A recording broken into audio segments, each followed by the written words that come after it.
Sen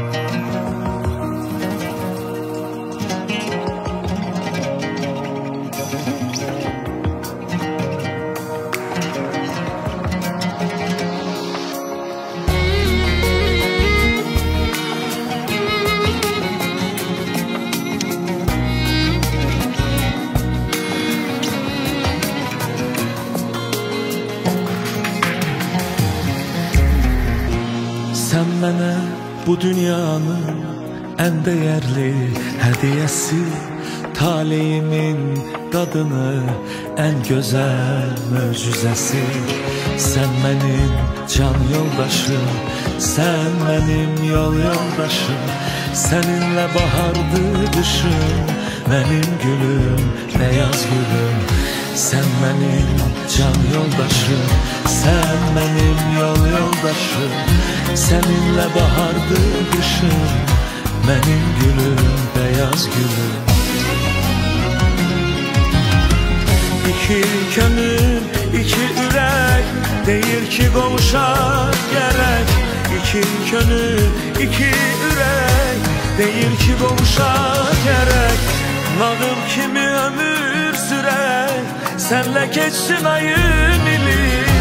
Səninlə şadlanım gülüm, mənim gülüm, bəyaz gülüm. Nağıl kimi ömür sürək, sənlə keçsin ayın ilim. Səninlə şadlanım gülüm, mənim gülüm, bəyaz gülüm.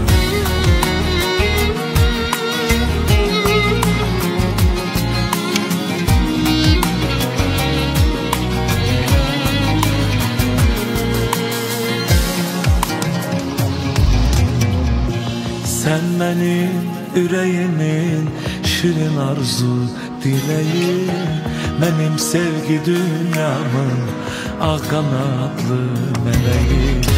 Səninlə yaşamaq gözəl, səninlə yaşlanmaq gözəl. Ayrılıq olmasın heç vaxt, mənim gülüm, bəyaz gülüm. Səninlə yaşamaq gözəl, səninlə yaşlanmaq gözəl. Ayrılıq olmasın heç vaxt, mənim gülüm, bəyaz gülüm. İki könül, iki ürək, deyir ki qovuşaq gərək. İki könül, iki ürək, deyir ki qovuşaq gərək. Nağıl kimi ömür sürək, sənlə keçsin ayın ilim.